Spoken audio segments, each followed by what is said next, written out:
Halo semua, selamat datang di video kali ini. Di sini kita bakal ngobrol santai tapi bermakna tentang gimana sih literasi digital itu mengubah cara kita bersosialisasi.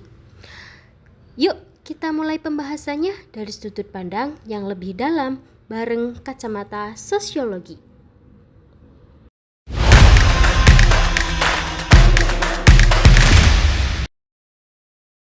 Zaman sekarang kita ngobrol, diskusi, bahkan debat, semuanya lewat layar. Dari obrolan ringan sampai diskusi politik, semuanya telah berpindah ke dunia digital. Tapi, apakah cara kita bersosialisasi ikut berubah? Dan kalau iya, berubah jadi seperti apa ya? Literasi digital adalah kunci memahami dunia ini. Tapi tunggu, literasi digital itu bukan cuma tahu cara pakai gadget atau install aplikasi. Lebih dari itu, ini soal kemampuan menyaring informasi, memahami konteks, dan bersikap bijak di tengah arus data yang luar biasa deras. Kita dituntut berpikir kritis, mengenali hoaks, dan sadar bahwa di balik tiap akun ada manusia sungguhan.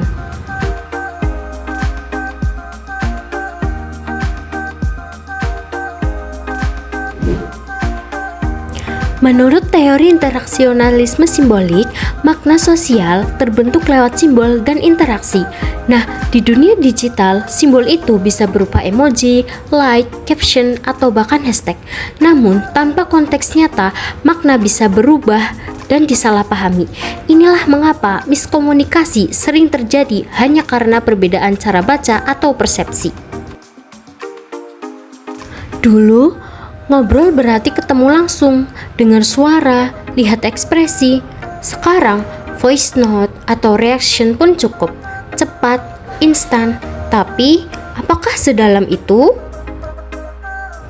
Anthony Giddens lewat teori strukturasinya menjelaskan bahwa struktur dalam hal ini atau media digital itu membentuk tindakan kita dan tindakan kita pun membentuk struktur itu kembali. Artinya apa? Artinya cara kita bersikap di media sosial itu juga membentuk budaya digital yang lebih luas.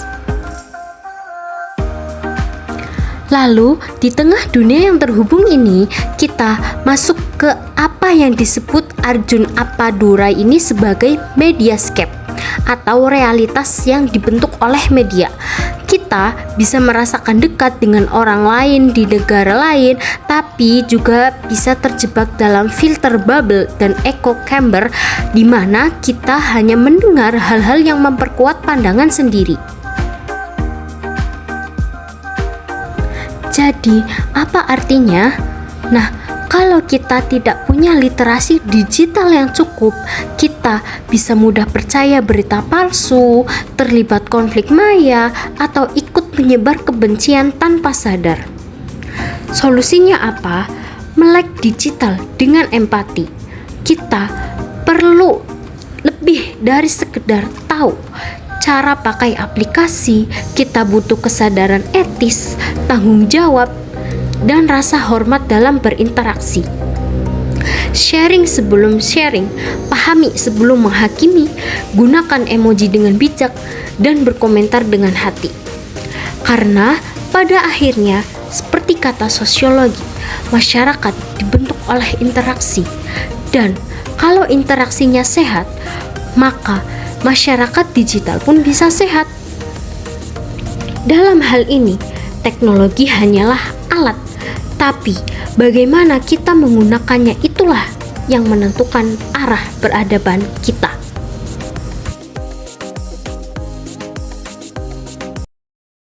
Nah, itu tadi bahasan singkat tentang literasi digital dan cara kita bersosialisasi. Terima kasih sudah menonton, sampai jumpa.